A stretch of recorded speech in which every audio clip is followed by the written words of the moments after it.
السلام علیکم 5 کلاس، کیسے ہیں آپ؟ کیا حال چال ہے؟ امید ہے ٹھیک ہوں گے۔ آج ہے 10 جولائی 2020 اور جمعے کا دن، ٹھیک ہے۔ اور آج ہم کیا کریں گے، ہم نے کل ایک مختصر سا بیان پڑھا تھا کہ کس طرح ہم نے گرامر میں انشاء پردازی میں ہمارے پاس چند ایک اشیاء ہوتی ہیں، چند ایک چیزیں ہوتی ہیں جس میں آ جاتا ہے خط، کہانی، درخواست، مضمون، ٹھیک ہے، اور اکثر اوقات مکالمہ بھی آ جاتا ہے۔ تو آج ہم یہاں پہ پڑھیں گے کہانی لکھنے کا طریقہ سیکھیں گے کہ کہانی کیسے لکھتے ہیں۔ بچوں کو نا کہانیاں سننے کا بڑا ہی شوق ہوتا ہے، اور ضرورت اس بات کی ہوتی ہے کہ اسکول میں ان کا کیسا ماحول ہوتا ہے، وہ کس طرح کا شوق رکھتے ہیں۔ ان کے شوق کی وجہ سے ہی ان کے ذہن نشو و نما پاتے ہیں، اور انہوں نے جو کہانیاں بچپن میں سن لی ہوتی ہیں وہ ان کو ساری زندگی نہیں بھولتی، وہ ہمیشہ تا حیات ان کو یاد رہتی ہیں، بلکہ وہ اپنے بچوں کو بھی ان کہانیوں کے بارے میں بتاتے رہتے ہیں کہ ان کی دادی، نانی، امی، ابو اور کوئی بزرگ لوگ جو ہیں وہ ان کو کس طرح کی کہانیاں سناتے تھے، اور وہ کس طرح کیا کیا سبق سیکھتے تھے۔ اور اس کو پھر وہ کہانی لکھنے کا طریقہ، ان میں سکھانے کا طریقہ کیا ہوتا ہے کہ اب ہم لکھنے کا طریقہ یہاں میں ہم کہیں گے سیکھیں گے کہ ہم کہانی لکھنے کا طریقہ کیسے سیکھتے ہیں، کہانی کیسے لکھتے ہیں۔ کہانی میں سب سے پہلے آپ نے اپنے اظہارات کا خیال رکھنا ہوتا ہے کہ آپ کس قسم کے خیالات کو ظاہر کرنا چاہتے ہیں، اسے آپ نے نہایت آسان الفاظ میں بیان کرنا ہے۔ کہانی لکھنے کے لیے بعض دفعہ تو کہانی سنا دی جاتی ہے کہ ہم نے آپ کو کوئی کہانی سنائی، جس طرح لالچ بری بلا۔ لالچ بری بلا ایک کہانی آپ نے اکثر سنی ہوگی۔ تو کس طرح ہوتا ہے کہ ایک کتا ہوتا ہے جو کسائی کی دکان پہ جاتا ہے، تو وہاں سے گوشت کا ٹکڑا اٹھاتا ہے، تو وہ ندی کے کنارے چلا جاتا ہے۔ ندی کے کنارے جب جاتا ہے تو اس کو اپنا ہی عکس اس پانی میں نظر آتا ہے، تو وہ اس لالچ میں آ کر اپنا بھی گوشت کا ٹکڑا گما دیتا ہے۔ تو اپنا گوشت کا ٹکڑا وہ چھلانگ لگاتا ہے ندی میں، جب وہ چھلانگ لگاتا ہے تو اس کے منہ سے ٹکڑا نکل کر ندی میں گر جاتا ہے۔ اس طرح جب وہ باہر نکلتا ہے تو اس کو کسی سمجھدار، کسی عقل مند انسان کے ساتھ ملاقات ہوتی ہے، تو اس کو بتاتا ہے کہ میرے پاس گوشت کا ایک ٹکڑا تھا، اور میں نے یہاں پہ ندی میں کے قریب آیا تو میں اسے کھانے لگا، تو جب میں دیکھا ہے تو میں ندی میں مجھے نظر آیا کہ دوسرے ایک اور کتے نے بھی منہ میں ہڈی لی ہوئی تھی، گوشت کا ٹکڑا پکڑا ہوا تھا، تو میرا دل کیا کہ میں اسے بھی چھین لوں۔ تو جب میں نے اس میں جمپ کیا، یعنی چھلانگ لگائی، تو میں اپنا بھی گوشت کا ٹکڑا اسی میں گرا بیٹھا، ٹھیک ہے۔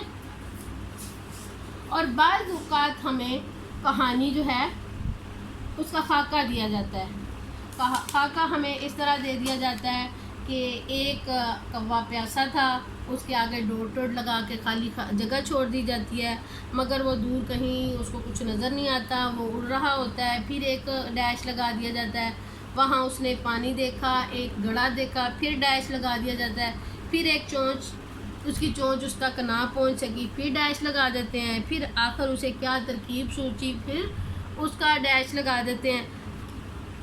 آگے اس نے کنکریاں گڑھے میں پھینکنا شروع کر دیں تو پھر ڈیش لگا دیتے ہیں۔ کوے نے جی بھر کر پانی پیا، اور اس کے بعد پھر ڈیش لگا دیتے ہیں۔ ڈیش کے بعد کہتے ہیں کہ اس کا نتیجہ کیا ہوا کہ کوا پیاسا تھا، اور اس کا کیا ہوا کہ ضرورت ایجاد کی ماں بن گئی، ٹھیک ہے۔ اس طرح کی کہانیاں، دو قسم کی کہانیوں کا ذکر ہو گیا۔ اب ہم اتفاق میں برکت کہانی لکھتے ہیں، تو بیٹا میں نے آپ کو بتایا تھا کہانی لکھنے کے لیے کچھ اصول ہوتے ہیں۔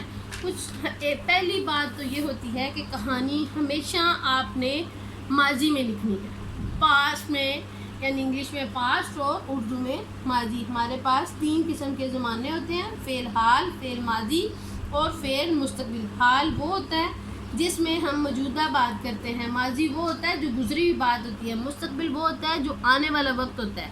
تو کہانی ہمیشہ ماضی میں لکھی جاتی ہے۔ پہلے ہم کہانی کے منظر کو ذہن میں لاتے ہیں، پھر آگے ہم اس کا آغاز کرتے ہیں، پھر اس کے بعد ہم اس کو اپنے مسائل پیش کرتے ہیں، آخر میں اس کا نتیجہ آ جاتا ہے. اور کہانی ہمیشہ پیراگراف میں لکھتے ہیں، فقرات میں نہیں لکھتے. یہاں ہم ایک بوڑھے کسان کی بات کریں گے جس کے 4 بیٹے ہوتے ہیں اور وہ آپس میں لڑتے جھگڑتے رہتے ہیں. وہ ان کی وجہ سے بڑا پریشان ہوتا ہے کہ میں ان کو کس طرح اتفاق اور رائے راست پر لاؤں. پھر وہ ایسے کرتا ہے کہ اس کے ذہن میں ایک ترکیب آتی ہے، تو وہ سوچتا ہے، اس کو اپنے بیٹوں کو بلاتا ہے اور انہیں کہتا ہے کہ جنگل میں جا کر لکڑیاں اکٹھی کر کے لاؤ. تو ان کو گٹھے میں باندھ دیتا ہے. جب وہ گٹھا لے کے آتے ہیں تو انہیں کہتا ہے کہ اب یہ سارا اس کو نا مل کے توڑو. جب وہ توڑنے لگتے ہیں تو ان سے وہ ٹوٹتا نہیں ہے. پھر وہ ان کو کہتا ہے کہ اب اس کو کھول دو. کھول کے ایک ایک سٹک ان کو دے دیتا ہے. وہ ایک ایک سٹک کر کے جلدی سے توڑ لیتے ہیں. پھر وہ ان کو سمجھاتا ہے کہ آپ دیکھو، آپ نے گٹھا تھا تو آپ اس کو توڑ نہیں سکے، آپ نے کوشش کی. اور اسی طرح عام زندگی میں بھی اگر آپ اتفاق اور پیار محبت سے رہو گے تو آپ کو دنیا کی کوئی بھی طاقت توڑ نہیں سکے گی. اور اگر آپ اس طرح الگ الگ رہے تو دنیا کا ہر فرد، ہر بندہ آپ کو الگ الگ کر کے اس کا فائدہ اٹھائے گا اور آپ کو نقصان پہنچائے گا. ٹھیک ہے، اب ہم کہانی لکھتے ہیں. آپ لوگ بھی اپنی اپنی کاپیز کھول لیں اور ان کے اوپر یہ ساتھ ساتھ کہانی لکھتے جائیں. ٹھیک ہے. کسی گاؤں میں ایک کسان رہتا تھا. ٹھیک ہے، کسی گاؤں میں ایک کسان رہتا تھا. اس کے 4 بیٹے تھے جو آپس میں ہر وقت لڑتے رہتے تھے.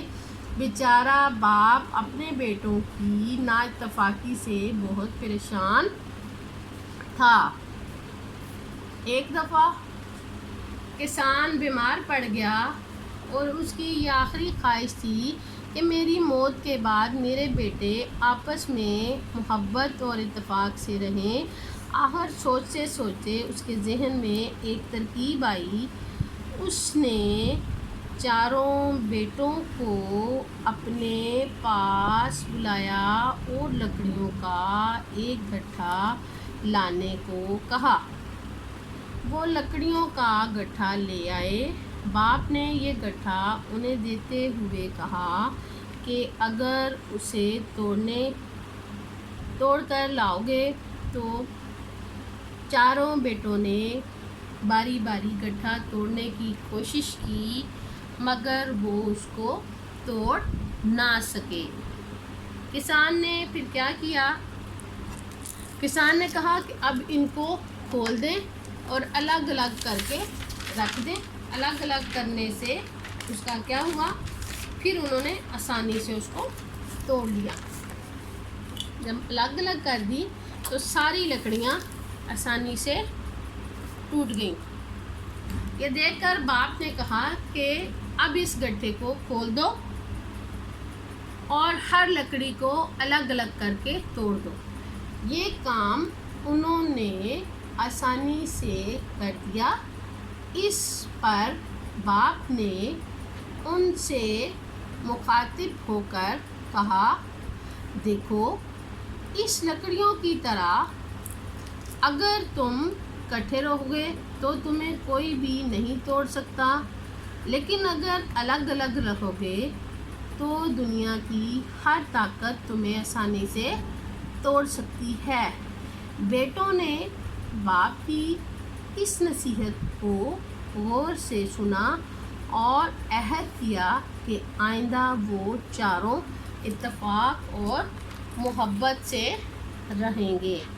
نتیجہ اس کا کیا ہوا کہ اتفاق میں برکت ہے. ٹھیک ہے، آپ نے یہ ساری کہانی اپنی اپنی کاپی پر اسی طرح لکھنی ہے تاکہ کسی قسم کی کوئی غلطی نہ ہو اور آپ اسی کو یاد کریں گے.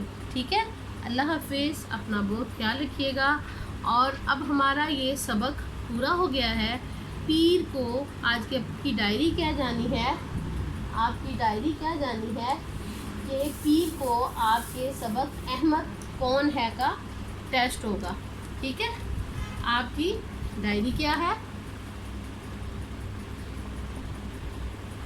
ڈائری آپ کی ہے پیر کو سبق کا ٹیسٹ.